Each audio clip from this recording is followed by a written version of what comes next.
Hey, so just a quick heads up. If you hear like a weird sound coming in from the background of the audio, that's because I had to actually put my fan on because, well, it's explained in the video, but just a quick heads up. Anyway, onto the video itself. Hi there, and welcome to Yearly Reviews, a show where I go through all the games that I played through the year of 2020 1 week at a time. So without further ado, let's see what we're reviewing this week. You know, I think that we need some more bloody and violent games to review on the show.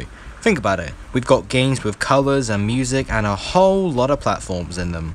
So let's review a good, satanic, 18 rated mumble ground which catches you playing this game today.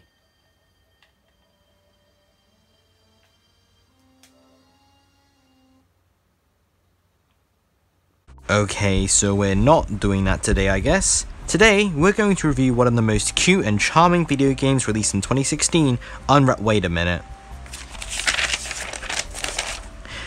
Okay, now I'm just rehashing my Doom review. Does this mean I've run out of ideas? Hopefully not, but since the UK is going through a fucking heatwave right now, maybe it's affected my brain. Anyway, let's get on to reviewing the game, Unravel. Unravel is about a little creature made of yarn, creatively named Yanni. Yanni is created by an elderly woman as she lives in her house all alone, making several different objects also made out of yarn. Yanni comes to life one day as every yarn object is scattered into different images into a photo book, each representing memories. At the end of each memory, Yanni reclaims yet another object until all of them are recovered, and these can be found in several different locations such as a forest, the beach, cars, and more.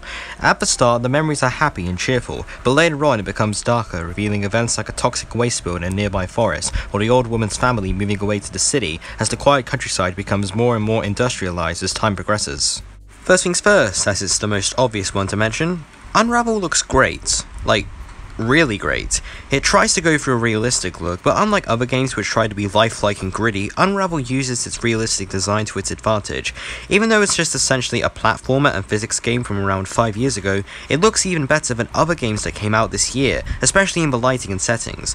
The one thing Unravel always uses to its advantage is its charm. It sort of has a childhood storybook feel to it, kind of like another game I reviewed previously, The Unfinished Swan. The soundtrack of this game also works to its advantage as it makes you feel like you, as Yanni, are going on a grand adventure from scene to scene. However, the game can't rely solely on charm alone, so how does it do in terms of being an actual game? It's honestly mixed. On one hand, it certainly is creative as you have to wrap yourself onto several structures to progress, as well as making sure you don't run out of yarn, as the yarn you produce comes from your own body. It certainly is inventive and it's nothing I've seen before as it blends well with the platforming. However, at certain times this can get quite frustrating to say the least. Unravel often has a lot of unnecessary difficulty spikes, and when they come, they're at absolute random. So while the game certainly looks nice, actually playing it certainly gets frustrating at certain points. But aside from that, Unravel is still a good game. Certainly not the best, but certainly not the worst either. It's kind of a more kid-friendly, unique and colourful version of Limbo, and Limbo is also a damn fine game in its own right. While it may look nice and beautiful, the gameplay and mechanics of the game can lead to frustration, not helped by the multiple random difficulty spikes all throughout the game. It's charming, it's cute, and above all else, it's fun.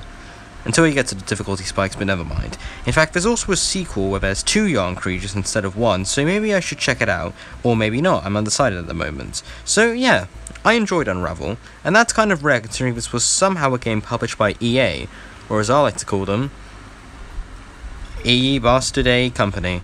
Hey folks, thanks for sticking to the end of this review. If you like what you saw here, feel free to like, comment, and subscribe. I really appreciate you guys making comments on these videos. They make up my day and I read every single one of them. If you like what you saw here, feel free to look at the newest review and look at the latest review.